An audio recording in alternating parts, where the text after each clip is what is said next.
The signing of the Employment Equity Bill by President Cyril Ramaphosa continues to receive mixed reactions. The Institute of Race Relations has joined Solidarity and the DA in rejecting the bill and taking the legal action against it. The organisation says the bill will entrench racial discrimination.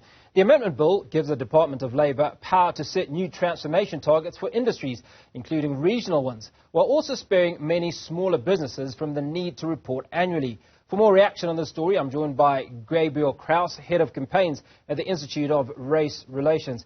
Gabriel, good afternoon. Appreciate your time today. Just give us some insights into, in your understanding, what does this bill actually do? Thank you so much. The bill does a couple of things that are worth highlighting. One is that it empowers Minister Thulas Nxesi, the Minister of Employment and Labour, to basically set racial targets, racial quotas you could call them, by region, by sector, by sub-region, by subsector. And those targets have to be complied with, or else businesses face fines starting at 1.5 million rand and climbing to 10% of revenue. That's 10% of all the money they make for repeat offences. The other thing that it does is it requires businesses to gather information on what race their staff members are, kind of apply what used to be called a kind of pencil test. And if they don't do it according to the department's satisfaction, again, they could face these same huge fines, bankruptcy fines. The third thing that it does is it requires that businesses get compliance certificates before they can enter bids for certain government tenders. Just remember, government tenders in South Africa come to about 1 trillion rand, maybe a sixth or a seventh of total GDP. And between 2017 and 2022, there was an effort to set up a system where you couldn't even enter the door as a business for certain tenders if you were, quote unquote, the wrong race. That was struck down by the courts. But that's been brought back by this act. So very hard racial exclusivity in terms of tenders and the potential for effectively Dis-Chem-style moratoria on hiring people by race, saying we're going to freeze hiring people of this race group, and it could be black, white, Indian, or colored, if that's what we need to do to hit the targets, or else we get hit with a bankruptcy fine from the ministry. Okay, so Let's rewind a little bit and talk about transformation. I think everybody agrees that there is a need for transformation. Question one, are we on the same page? Absolutely. South Africa's, the legacy of apartheid is still one that plagues this country. We are, in a sense, in its shadow. Of course, we've had several decades, going on 3 since, and new problems have added to old problems. There's no doubt that this country is suffering. Most people are suffering. We ask South Africans, do you think we're going in the right direction or wrong direction? And it's not just that we're suffering now. It's also that roughly 80-90% of South Africans think things are going to get worse. Okay, so we need to turn the corner. Sorry, Gabriel. So my question really is around the amount of transformation that has taken place, which in my view and the view of many people is extremely limited, versus what is ideal. Right? Now, if you were to thumbsuck a scale of 1 to 10 on just how much transformation has been achieved in the workplace, what would that number be? I think it's hard to give it a grade, but let me give you some numbers coming from Stats SA. Yep.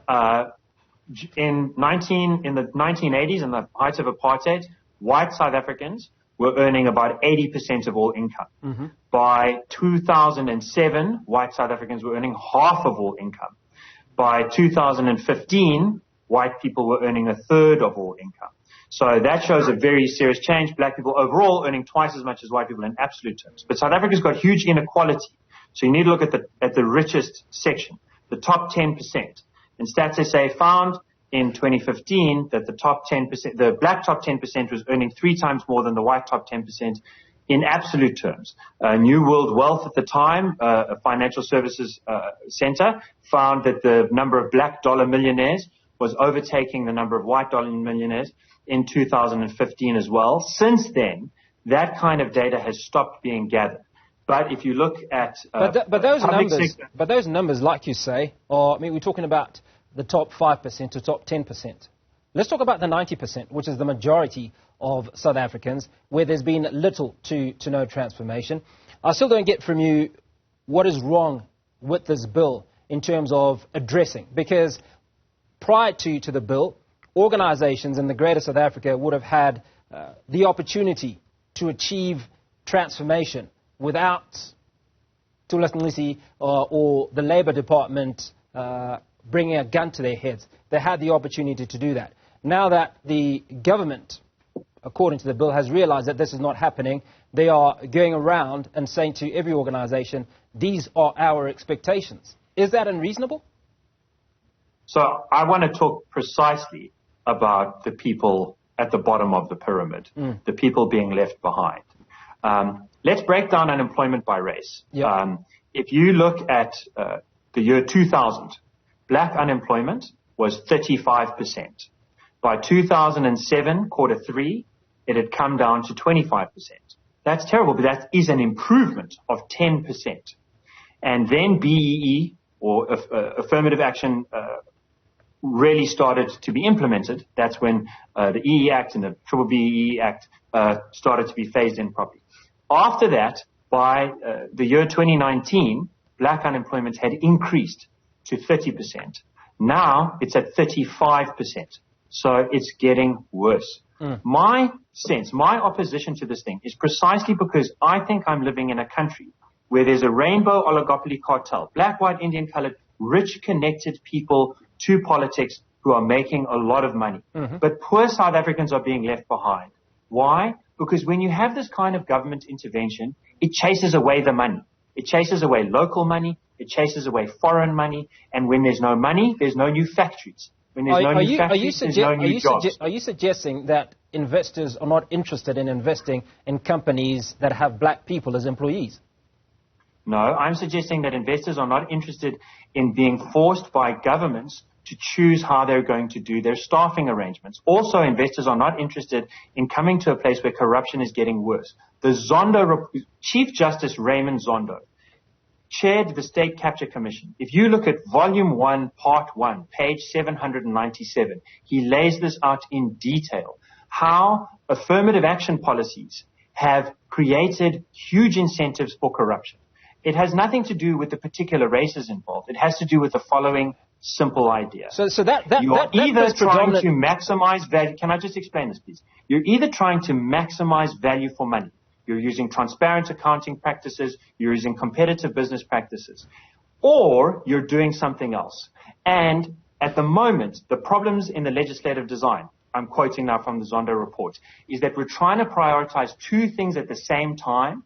And according to Willie Matebula, who is the Chief Procurement Officer at Treasury, half the time, people are breaking procurement rules by accident because it's so confusing they don't even know what they're supposed to be doing. Because the BE Act saying do one thing, the Triple PFA Act saying doing another thing, and they get confused. But half the time people are using that confusion in order to basically steal money. And that the Zondo report identifies as being one of the fundamental systemic drivers of corruption in South Africa. And it says we need to choose what's more important, maximizing value for money or racial targets. And the second thing, it says, we think you must maximize value for money. That must be the top priority.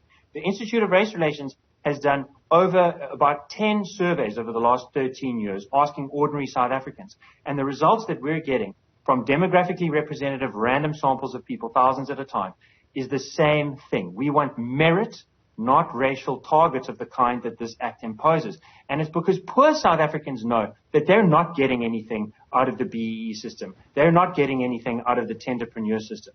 What they want is business-friendly solutions that give them the best chance of getting a job, because unemployment is the biggest problem in this country. Sorry, Gabriel, allow me to interject. We're not focusing primarily on corruption. We're focusing on legislation that impacts private sector predominantly, right? Where they can then decide who they employ based on a system of merit. In this instance, but the private sector is a source of corruption. I mean, that's where the corruption, the big money that drives the politicians is coming from the private sector. Let me finish my point. So my point is, I don't see an investor from overseas saying I'm not investing my money in a company in South Africa or in an industry in South Africa because the South Africans have said we want to reverse the impact of apartheid by allowing or recommending that these companies employ X number of black people that are the majority of the population in a country. Now, there is no suggestion that these individuals are underqualified or do not have the qualifications. We have hundreds of thousands of graduates that are unemployed or failing to get employed, and those people could be employed in those companies. And what is wrong with that? If a business is eager to employ someone, they think this is a sustainable plan, let's work together. That is absolutely a great thing to happen. We want more jobs to be added to the roster. The concern is when government officials say it's better to have some jelly bean counting racial social engineering thing than to get the job done. And just to be clear, in 2015, the Constitutional Court ruled, it established a thing called the Barnard Principle. And the Barnard Principle is that it can be better to keep a job empty than to hire someone of the wrong race. In that case, it was a white woman. And Jackie Selebi said, I don't want to promote this woman. There's already too many white women at that level. I'd rather keep the job empty. And the court said that's okay.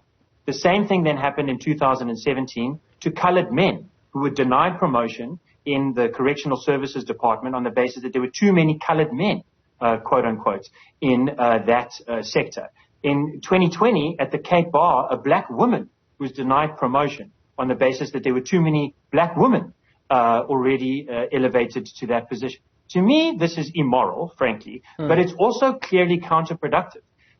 And the point is, the Barnard Principle is that it's better to have no one do the job. It's better for the pothole not to be filled in. It's better for the part in the Eskom machine to break and not be replaced. I don't care if the Japanese are the only people who can make the parts. I want to buy the part directly, get it there quickly, efficiently, stably, get the thing fixed. And if Japanese people don't count as previously disenfranchised, to me that's not a concern. The concern is to do the job quickly. The Barnard Principle says rather don't do the job, wait until you can fix the thing. And what Dis-Chem did, where they said we're going to not hire anyone of a particular race because we're struggling to find the right ratios. If we have to hire one person of this race, we have to hire 8 people of that race, but we're only getting a 1-to-5 ratio. So let's rather just not hire. And yeah, people can stand in the queues for longer to go to the pharmacy, or people maybe are not going to get what they're looking for actually because they're not going to get the advice they need.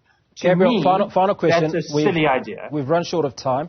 Was this process consultative enough, in your view?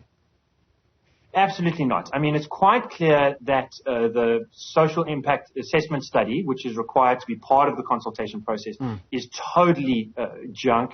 It didn't get reviewed after COVID, which completely changed the game in terms of how bad off unemployment situation is. Also, in terms of consultation, we directly consulted with the presidency. We got assurances from his lawyers that they would look at at least six different ways that this thing is unconstitutional, forcing pencil tests on a vague standard that no one can make sense of, completely blowing non-racialism out of the water, completely blowing transparency out of the water by putting a racial sign on the door that says you can't enter even to start a bidding process if you don't have the right racial requirements. The presidency promised that they would look at those reasons and not sign it into law, and if they saw the constitutional reservations. But then they signed it into law anyway. So we've asked them, what thinking was going on there? And we expect an answer promptly. Otherwise, that's going to have to be part of the court challenge, that the presidency promised to apply his mind, but has given no evidence to show that he really did consider whether or not this thing is constitutional. And he's obliged by the Constitution to think about this very carefully. And if he has reservations, to send it back for redrafting. We think he made a grievous error in not doing so. And we think this bill really needs to be struck down. Gabriel, I appreciate your time this afternoon. Gabriel Crouse is Head of Campaigns at the Institute of Race Relations.